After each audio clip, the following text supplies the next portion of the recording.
Good morning.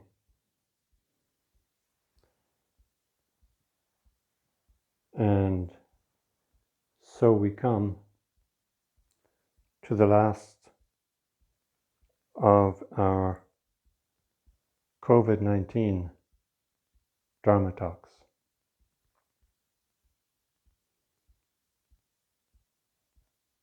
So it's an interesting time to look back on the last 18 weeks or so.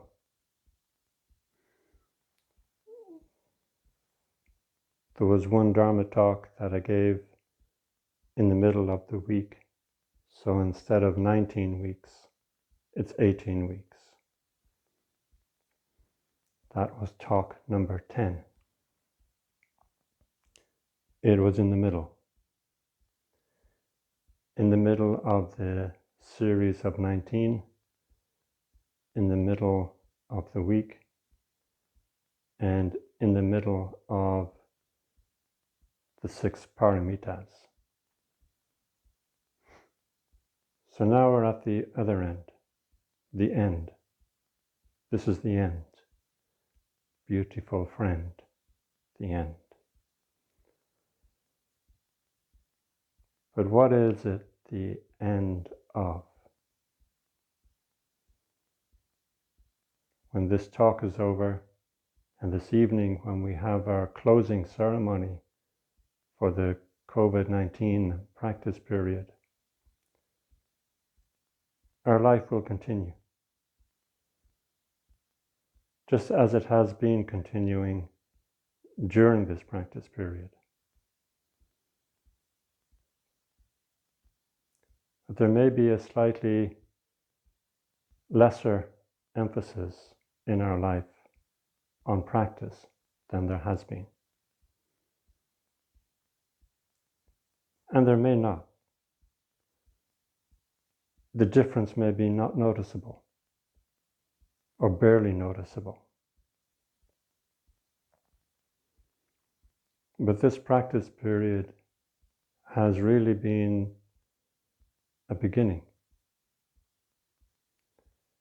It has been a beginning of a new way of practicing for us as a Sangha, and a way of integrating the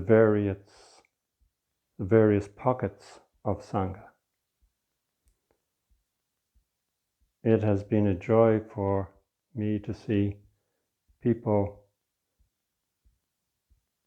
in Northern Ireland and in various places of England and various places in Russia all meet on our little screen. And people who did not know each other but who practiced with me, getting to know each other to some extent.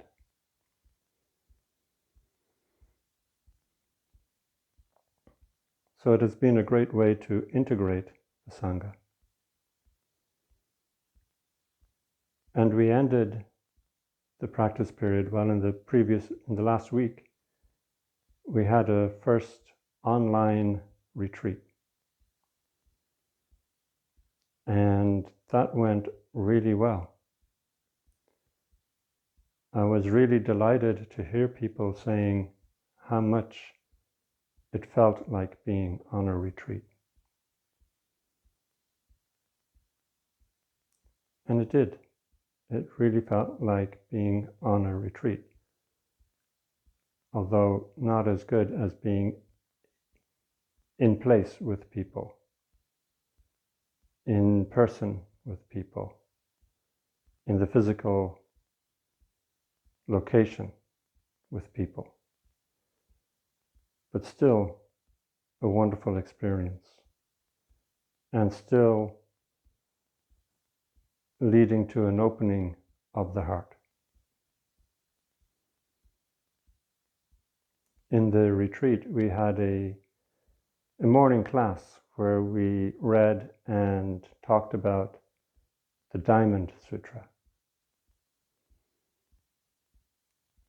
And as you may know, the Diamond Sutra is part of a body of literature known as the Perfection of Wisdom literatures.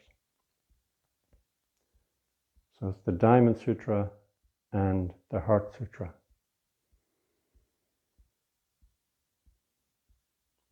Now this literature was considered so important and was found to have such a profound effect on people that it was actually decided this literature is a bodhisattva. So you have the Perfection of Wisdom Bodhisattva.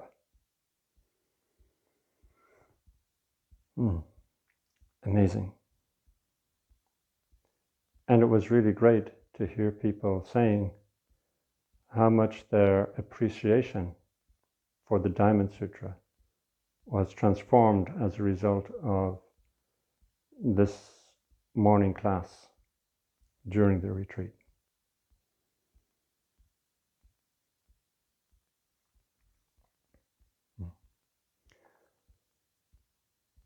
So this year was to be a second year of online study.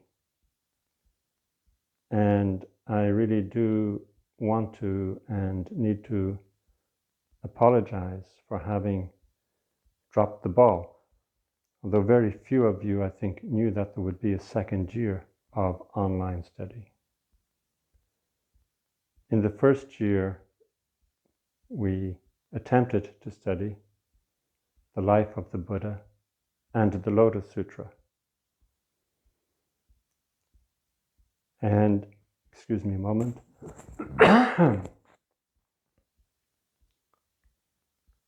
for a variety of reasons, and mostly for a lack of reasons, I dropped the ball in getting the second year off the ground. But I did have in mind that in the second year we would study the Diamond Sutra and Thanissaro Bhikkhus. Thanissaro is now a Thera. You go from Bhikkhu to Thera. But when he wrote the book, I think he was still a Bhikkhu. So Thanissaro Bhikkhu's The Wings to Awakening. And looking forward to the next online practice period, we will have a class on the Wings to Awakening during that practice period. And hopefully you will be able to join us for the whole practice period, and if not, well, parts of it. Stay tuned for details about the second online practice period. Well, I'll give a few of those details here. It will start around the middle of October and end around about the 10th or 11th of December. And so I've called it an online practice period, or OPP. And then I thought, well, it's going to be in the winter, so it's a WOPP. So you can sign up for the WOP by sending me an email. And talking about winter, of course, brings to mind that not only is this practice period coming to an end, but so too is the summer. The summer that we didn't have. At least in Ireland, it did not feel like a summer. Now there's still an opportunity for some good summery weather in August and September, but the summer is coming to an end. On the 1st of May, I changed the altar cloth from green to yellow, transitioning from spring to summer. And now on the 1st of August or the 2nd of August, next Sunday, I will change it from yellow to brown for the autumn period. Now I know in America, and some of you may be familiar with this, they call the practice period that goes from October, November, December, they call that the fall practice period. But that's because their thinking is off by about 6 weeks. You see, the summer solstice, at least all the while I was growing up, and as far as I can make out in the literature, the summer solstice is midsummer, which makes the beginning of summer the 1st of May, and the end of summer, 1st of August. And they have been traditional times for the summer period. But in America, they think that summer starts on the summer solstice. And autumn starts on the autumn equinox.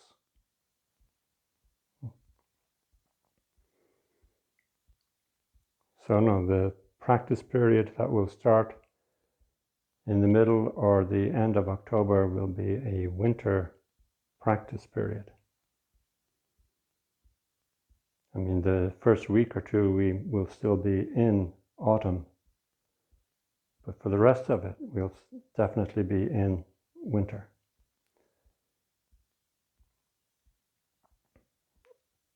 And it will last about 7 or 8 weeks.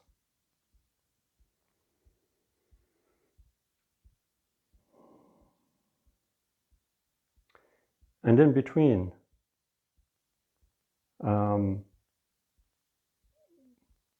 we won't abandon our online gatherings altogether. There will be fewer of them, but there will still be some. We will keep the sense or the flame of online practice alive.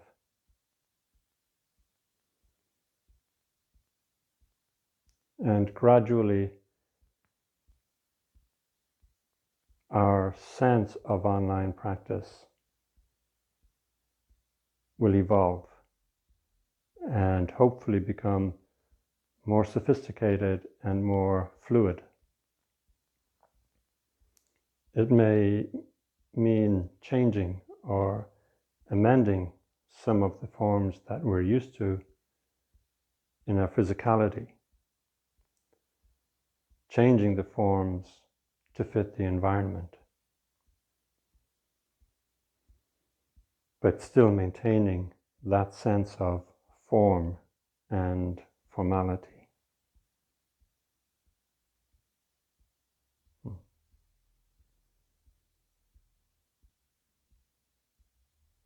It's interesting to reflect on these last 18 weeks. What has happened? Earlier this morning, I listened to the second talk that I gave. Well, I just listened to the first 5 minutes of it because I was looking for a piece of information which I knew was at the beginning. And that information gave the numbers for the 5th of April, the numbers of people infected with COVID-19 and the numbers of people deemed to have died of COVID-19. And then I looked up the numbers for this morning. So in the last 17 weeks or so, from the 5th of April, we have gone from approximately 65,000 dead to approximately 650,000 dead, an increase of tenfold. And in numbers of people infected, we've gone from 1.2 million to just over 15 million. And globally, we're still only at the beginning. We have a long way to go before we're on the other end of this.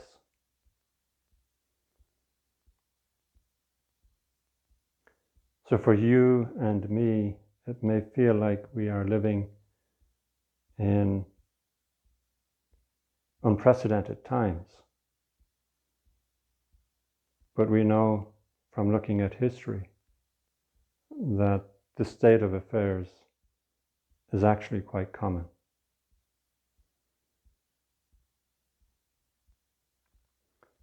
Whole civilizations have come and gone. Whole species have come and gone. And we too, having come, we will go.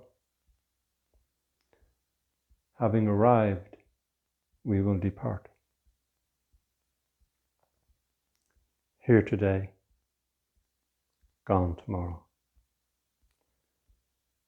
And yet in the Dharma realm, there is no coming or going.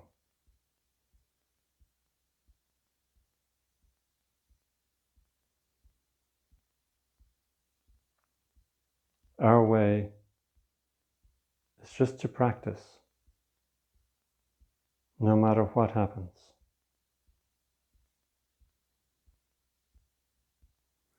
If another pandemic arises, which is more intense, we continue to practice.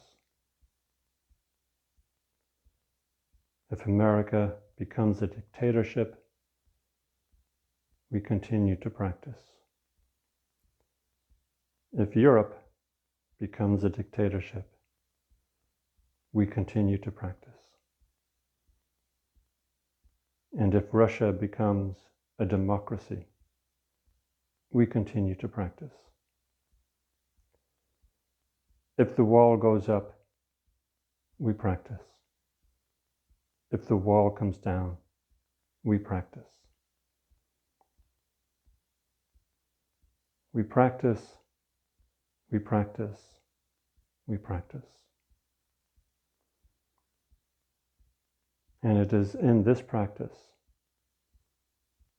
that we find our life and the joy of life.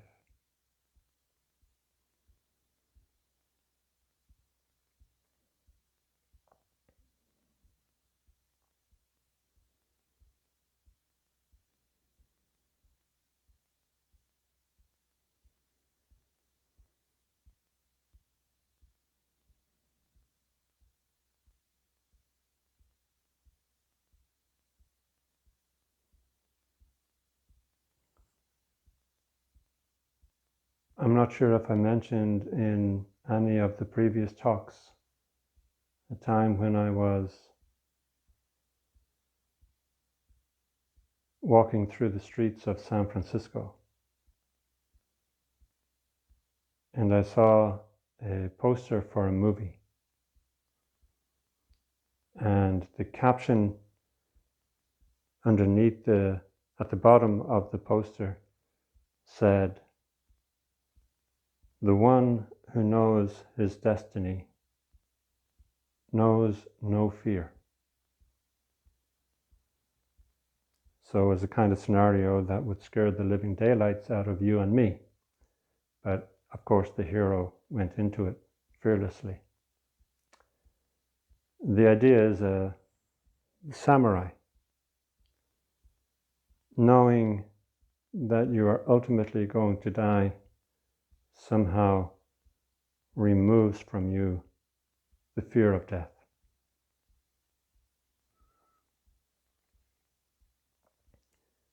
And if the fear of death is removed, then we can live fearlessly.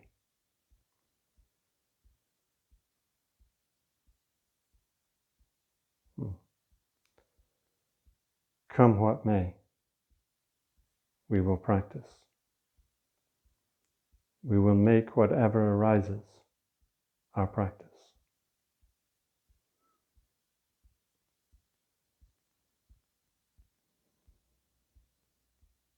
Whatever difficulties life presents us with, we will welcome them and practice with them. And in this way, the field of our practice, the domain of our practice, will increase. Increase to include everything.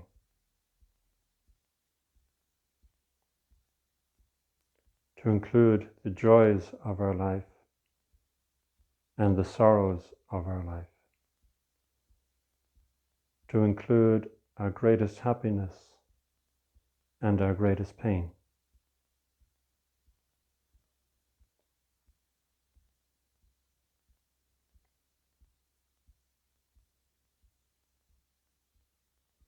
Practice, practice, practice.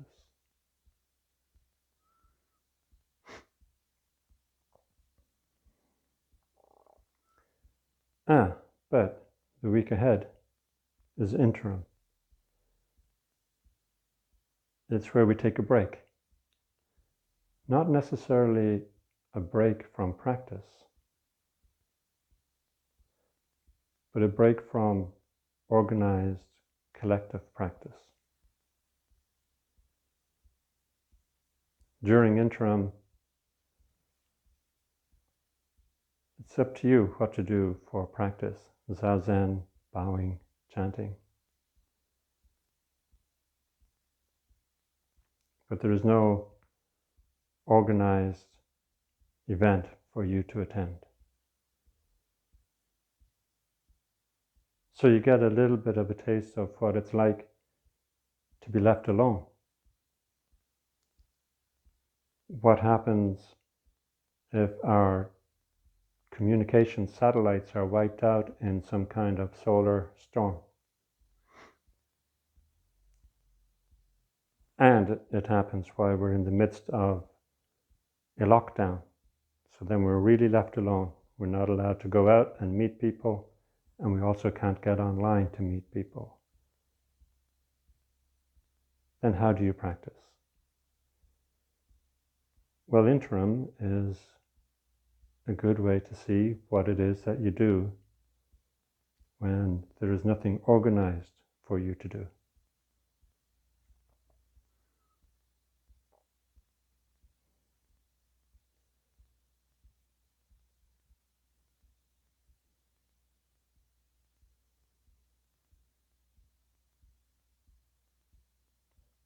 Just to continue with our practice, constantly, continuously. Our life is our practice, and our practice is our life.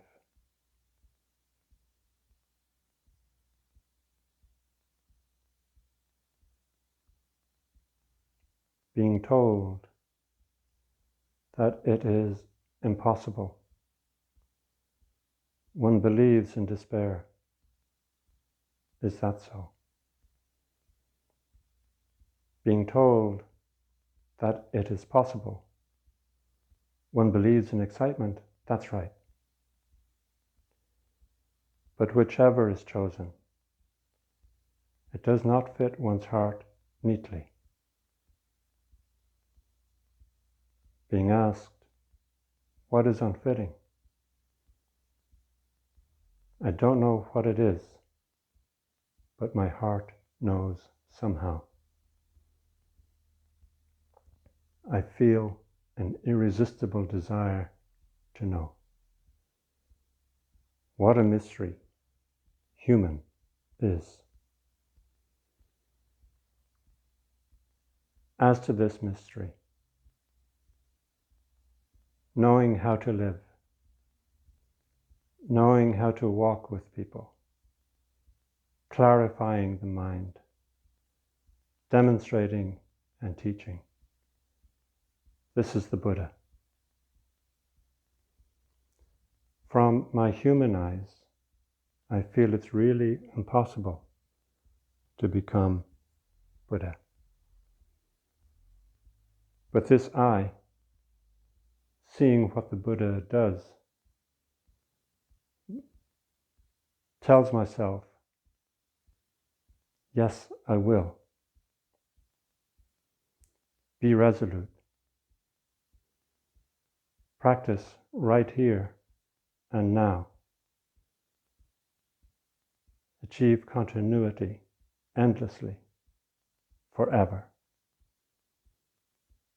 This is living in vow. Herein is one's peaceful life found.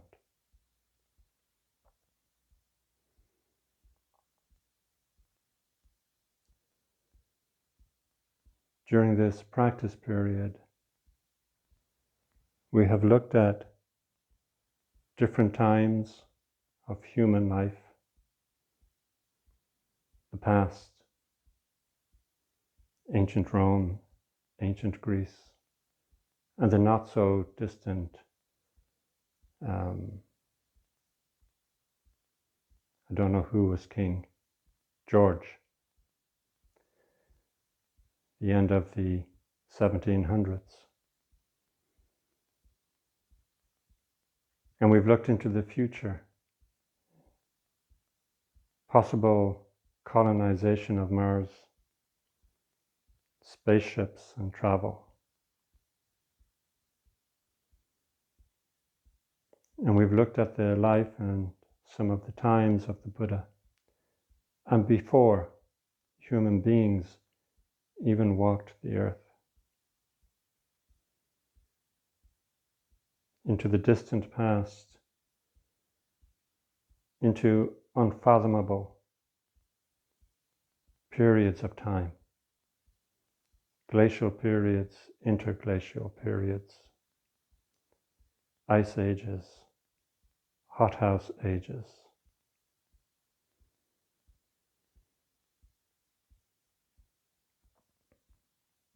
Through all this time, we vow to practice.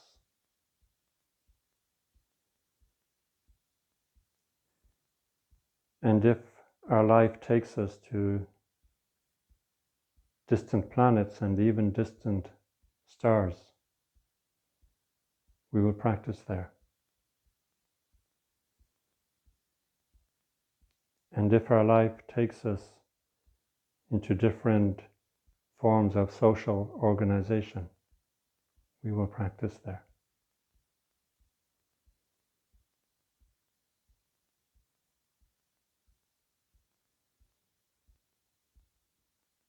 And if we win the lotto, we will practice with that.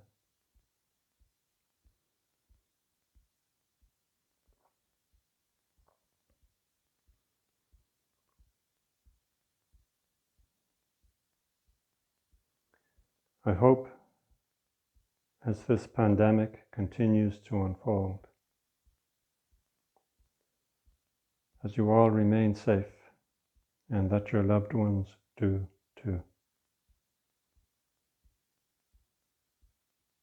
But sooner or later, one of us will lose a loved one or our own life to this pandemic or to something else.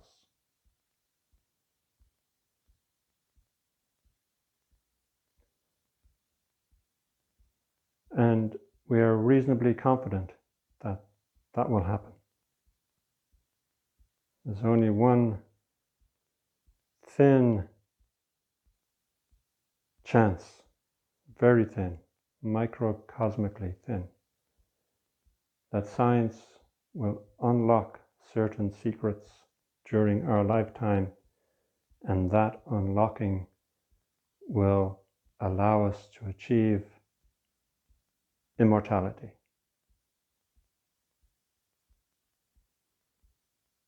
I myself would relish the thought at living for 1,000 years, or even 500.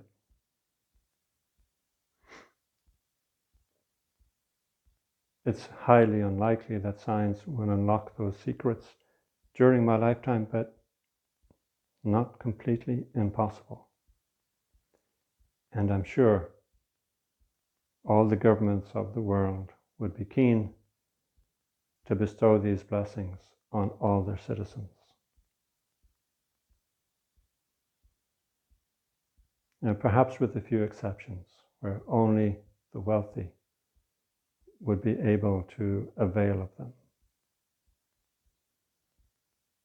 And maybe on those other countries which were benevolent enough to bestow these blessings on everybody, it would come with the condition that you don't have any more children.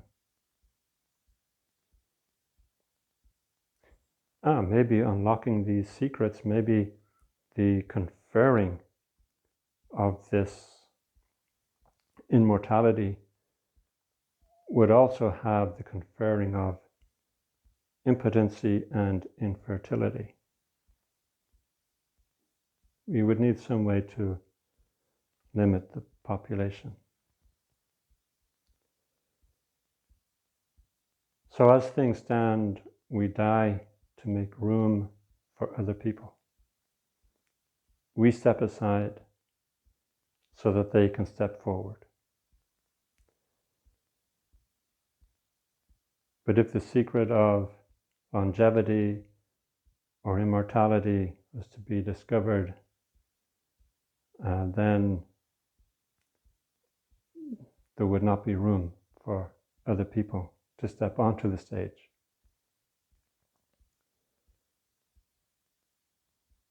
So I think, well, what would it be like to live 1,000 years? And I think, well, would my memory be up to it?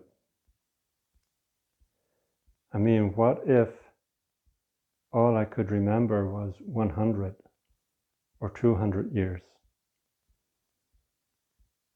Then what would be the difference? What would be the difference between having lived 100 or 200 years and having lived 1,000 years, if all you could remember was 100 or 200?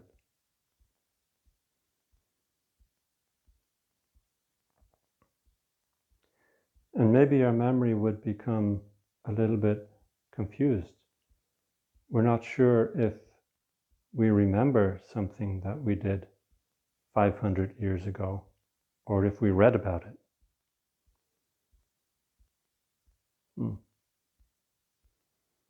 So yes, if we live to be 1,000, we need to be sure that our memory is up to the job.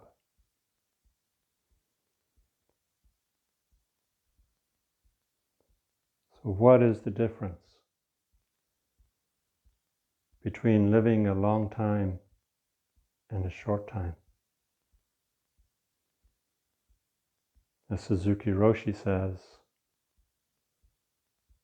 I think he says in Zen Mind, Beginner's Mind, 100 years of life is good. 1 year of life is good.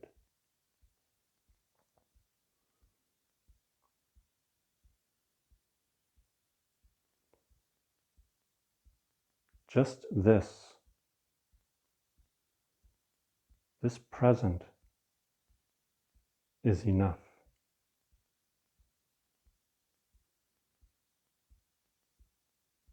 This present is the whole of everything and is completely satisfying.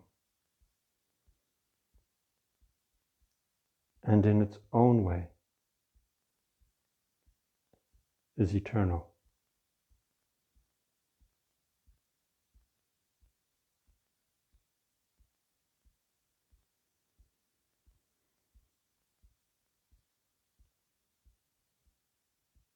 Still, time moves on.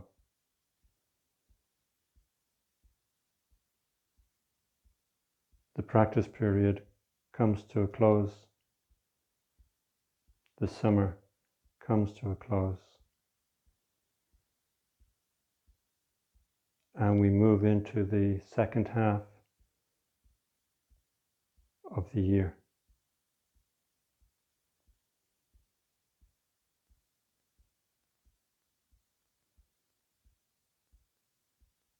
Stay with it.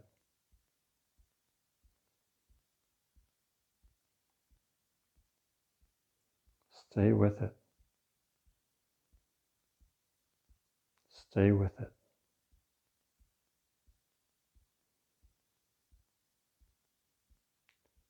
Thank you all very much for your practice and for your companionship on this strange and wonderful journey. The Dharma is difficult at the beginning, difficult in the middle, and difficult at the end.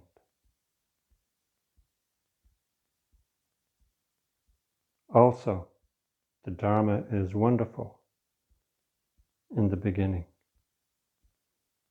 wonderful in the middle, and wonderful in the end. Thank you all very much.